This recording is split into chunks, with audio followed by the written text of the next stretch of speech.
یک بنا و یا چیزی که توسط انسان ساخته شده باشد و همچنان از فضا قابل مشاهده باشد وجود دارد یا نه؟ بله وجود دارد. دیوار چین هست. این دیوار آنقدر بزرگ هست که از فضا هم قابل مشاهده است. حتی این دیوار 7839 کیلومتر هست. اگر شما هم اینجور فکر میکنید تنها نیستید.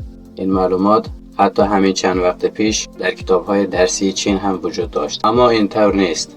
سد چین میتواند خیلی دراز باشد اما آنقدر دبل نیست. فراح‌ترین نقطه این دیوار 31 متر است و همچنان تنگترین نقطه این دیوار فقط 4 متر است. در صورتی که آن تاج محل به این غلاصا و همچنان پنتاگونی که 1.5 کیلومتر مربع است از فضا قابل دید نیست. این یک دروغ خیلی بزرگ است. هیچ بنا و یا چیزی که توسط بشر ساخته شده است از فضا قابل مشاهده نیست.